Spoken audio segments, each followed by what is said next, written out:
The movie begins with Oliver sitting alone in the snow. He starts telling the story of how they met, how they fell in love with each other, and even though they were poor, they never left each other's side. It cuts back in time, to where Oliver and Jenny meet. Oliver goes to the Radcliffe Library and asks for a certain book. Jenny doesn't want to give it to him because he's a student from Harvard. Jenny calls him a preppy as she thinks that Oliver had gone to prep school. Oliver asks her what makes her think such things. She tells him because he looks stupid and rich. He tells her that he is smart and poor. Jenny disagrees as she tells him that she is smart and poor instead. He asks her what makes her think that. She says that she would never grab a coffee with him. He says that he would never ask, and she tells him that's what makes him stupid. They end up going to a cafe at the end. Oliver's looking through her documents and sees that she is a music student. Jenny's playing hard to get and Oliver is drawn to it. He reveals that he is a Barrett, meaning his last name holds power. His great-grandfather had given the Barrett Hall to Harvard. Jenny pokes fun at him as she says she's talking to a hall. Jenny's way of joking with somebody is by making fun of them. Oliver asks her why she made him buy her coffee, and she answers because she likes his body.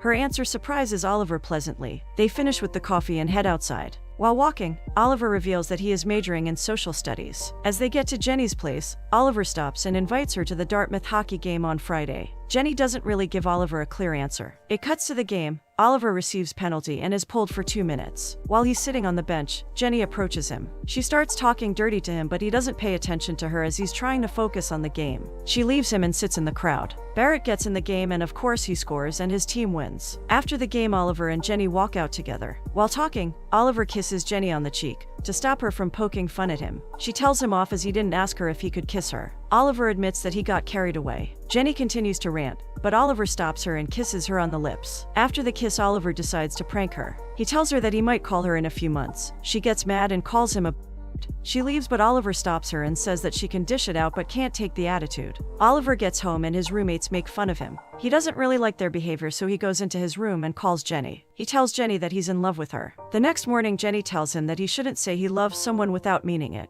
He tells her that he really does mean it, but she says that he's known for having had a lot of women by his side. They sit on a bench and Oliver tries to make her jealous. He says that he's going to be meeting Frances Lapierre. She isn't fazed by it and tells Oliver that Frances is the captain of the Cornell hockey team. Oliver's impressed. It cuts to the game. The score is tied and each team is frustrated. Barrett ends up tackling one of the players of the opposite team. A chaos is happening. He gets a penalty and has to sit at the bench for 7 minutes. As he's sitting on the bench, he sees a man looking at him from the crowd and gets nervous. The game is finished and Harvard ends up losing. After the game, we see the man from the crowd waiting for somebody. Barrett walks out and joins the man. We find out that the man is Barrett's father. He tries to talk Oliver into getting to law school, but Oliver just sends him back home. After that, Oliver goes to see Jenny. As he's approaching her, he sees that she's talking on the phone. When she says, "I love you, Phil," he gets jealous. He immediately asks her who Phil is and she says that it's her father. Oliver doesn't really believe that, but reveals that he calls his father a son of bitch. They both laugh and decide to study together. While studying, Oliver asks Jenny not to play music while they're trying to learn. She tells him that she is a music student after all and that that's her way of studying.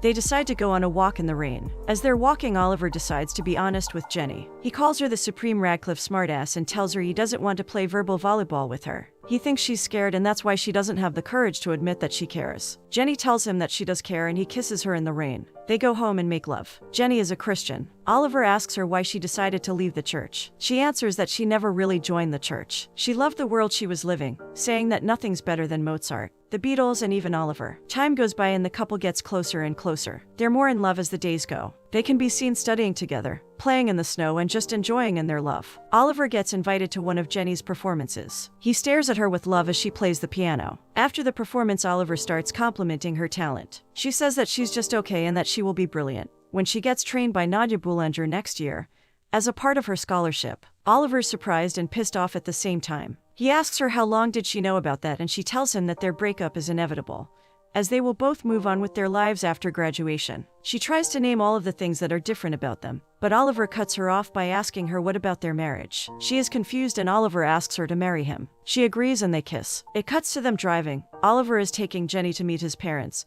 He thinks that they're going to love her. They get to the house and Jenny's overwhelmed by the luxury of the house. She tries to get Oliver to leave, but they're cut off by the maid. They get into the house and Jenny's impressed by the luxury design in the house. They get to the room where Oliver's mother and father are waiting. The situation is a little bit awkward and none of them say anything in the beginning. The conversation is casual. They ask Jenny where she's from, what her father does, but are surprised to find out that Jenny is just a normal girl. Oliver wants to leave as soon as possible, but unfortunately for him they end up staying for dinner. The last straw for Oliver is when his father asks him about the law school. They hurry up quickly and leave as Oliver drives as fast as possible. He is tired of his father's attitude towards him. Everything has to be in order. He is mad because he doesn't have a normal father-son relationship with his dad. Oliver doesn't want to be associated with his father, as he doesn't believe how someone can love him for the way he is. Jenny reassures him, calms him down, and kisses him. Sometime later, Oliver meets his father for a dinner. His father congratulates him for getting into law school and starts talking about his career. Oliver cuts him off as he asks for his opinion about Jenny. His father tries to be as nice as he can.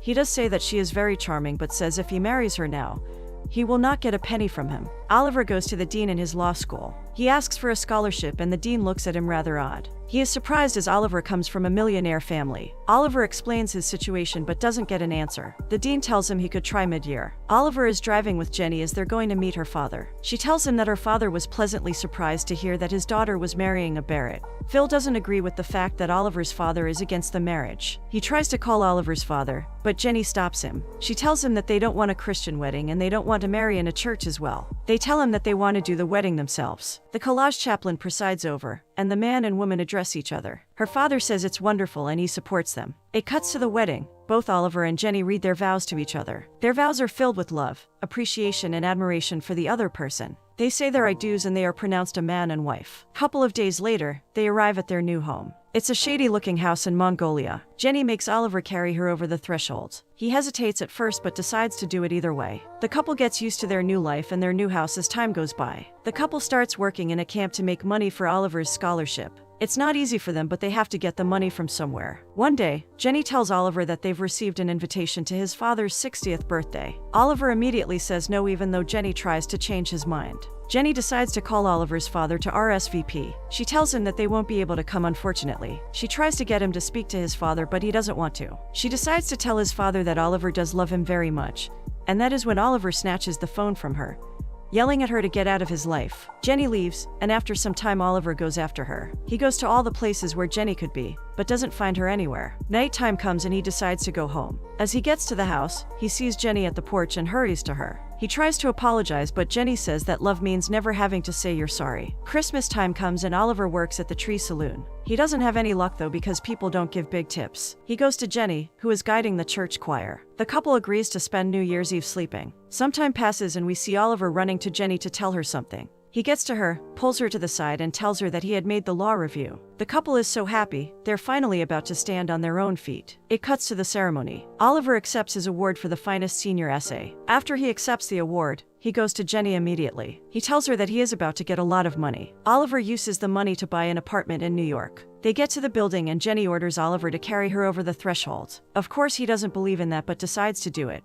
The couple sets in New York, and as time goes by, they try to get used to it. We see Oliver play some games with his friend. He reveals that he and Jenny were trying to make a baby. After the fun activity, Oliver decides to go to Shapley's office to see the blood test results. They're trying to make a baby, and because they aren't getting any progress, he already knows that the problem must be in one of them. The doctor reveals that the problem is in Jenny. Oliver tries to stay as positive as he can and says that they'll adopt kids. The doctor interrupts him and says that the problem is more serious. He says that Jenny's dying. She doesn't have much time left, and the treatment must start as soon as possible so the process is less painful. He says that he will refer them to Dr. Addison to make sure Jenny's around as long as she can. He also tells Oliver to act as normal as possible, as that's the only thing he can do for Jenny. Oliver leaves, and sadness, anger, and guilt fills him up. He's dumbfounded as he walks the streets of New York. He gets home and tries to act as normal as possible. He shows love to his wife and appreciates every moment with her. He lies awake all night. In the morning, he sees that Jenny's not beside him and panics. Jenny comes to him and drags him out of bed. She had prepared breakfast for him. Oliver goes to play tennis with his friend. After the game, he tells his best friend that he has turned down a big offer in Chicago to stay with Jenny. He leaves and finds himself wandering the streets and losing himself in his own thoughts. He goes home and surprises Jenny with tickets to Paris. He plans to spend Jenny's remaining time making all her wishes come true.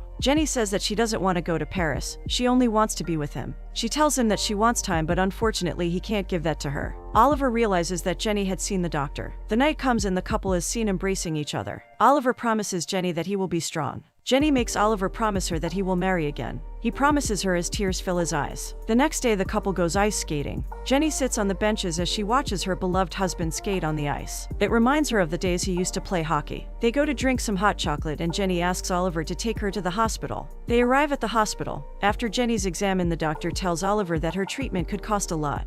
He tells the doctors that that isn't a problem. Oliver goes to his father and asks for $5,000. He asks his father not to ask him anything but to give him the money without any questions. He pays for the treatment, and as time passes, Jenny gets better. One day, Oliver goes to visit her at the hospital. She reassures him that she isn't in any pain. While talking, Jenny realizes that she had forgotten all of the musical knowledge she had. Oliver tries to cheer her up, but he's more devastated than ever. He thinks that everything's his fault. Jenny assures him that it's not like that, as she asks him to cheer up. Oliver gets in her bed and they fall asleep and embraced. Oliver gets out of Jenny's room. He sees her father and hugs him, telling him that he's there for him. He tries to exit the hospital, but is met with his father. His father tries to help, but Oliver cuts him off by saying that Jenny's dead. His father says he's sorry, but in the end Oliver tells him that love means never having to say you're sorry.